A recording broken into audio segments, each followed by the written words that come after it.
So week 23 in the Premier League has done and dusted victories for Norwich, Manchester United in the last second, Wolves, Liverpool, Chelsea, and quite a number of draws as well. So we've just had a little think about what are the biggest storylines, and without doubt, Watford on the brink of losing their manager, Jason Burt, the chief football correspondent, along with John Percy in the Telegraph today, saying Claudio Ranieri at Watford is to be sacked once they identify a successor, which could be this week. Considering how often they fire managers, you're quite surprised they haven't actually identified their successor yet, Robbie. Would that be fair?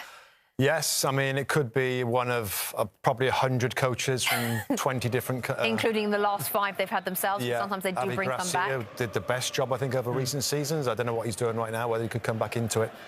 This hasn't worked, though, has it? Claudio Ranieri hasn't worked. I know he knows the Pozzo family.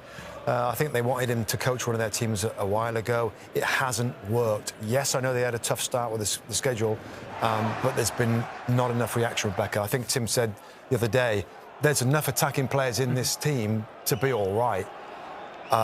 Who they go for next, I don't know. You know, I was driving back from home the other day and listened to the radio, and somebody chucked in a Roy Hodgson. Wow. I thought it was, out of retirement. I thought it wasn't an awful shout with his defensive organisation. I'm not saying it's going to be him. I guess he's retired now, but somebody that can organise defensively, because in Dennis and Ismail Assar coming back soon, and Josh King, they have got some players that can create and score. It's just defensively they've been a disaster. So the season started with Xisco Munoz, then they brought in Claudio Ranieri. Now they're looking for their third permanent manager, and this happens a lot. Is this any way to run a football club? No. I roll my eyes at it all the time. It's a terrible way to run a football club. 3 managers in the season. Yes, I think the good thing is you have Roy Hodgson, Rafa Benitez. There's some good managerial names out there that are, looking for jobs and would take a job on a short-term basis. But just at this point, if you have anything about you as a manager, why would you even want to go there and get involved in that? Will you get backed with the money? You're gonna, you could get fired after 7 games. It's a bit of a joke, to be honest. Roy Hodgson doesn't need that in his life. He's a chilling out. He loves football. He needs football. Loves football. Experienced at doing it. All right, you heard it here first. Not sure about that, Tim. Yeah. How much fire in your belly is there for a title race? It's on. Yes. It's on. Liverpool have their assignment, don't they?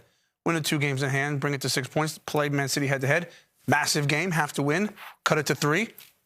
And then cross your fingers, hope, and maybe they drop points somewhere along the way. But, if they can do that and bring the title race back to 3 points, absolutely. Again, part of the assignment was keep their head above water while their players were away at the African Cup of Nations. They get those players back. They've been doing well. Look, I think the title race is back on. It's just going to take a few weeks. Chances on a scale of 1 to 10 that we're heading into mid-March and it's a 2-horse race? I think 80%. Okay. So that's good. 8. Pardon? So that's 8 out of 10. Yeah, I'd rather give percentage than just knock out 10. Yeah, I think so. I mean, the thing with Man City, we all know how great they are and consistent they are, but sometimes there's a random off day, not quite at it, whether they're complacent, whatever it is, and they can drop points against anybody. I mean, Crystal Palace beat them 3. Southampton you wouldn't expect, but took points off them twice this season with 2 draws. So I think, in Liverpool, this was the tough period when the star players are away representing their countries, and we're almost to the point where they're coming back soon with the break and everything else. So, yeah, why not? I mean, I think City can't... They've had a brilliant run of, was it 12 wins? They're not that much better than Liverpool. So I don't expect that gap to be as big.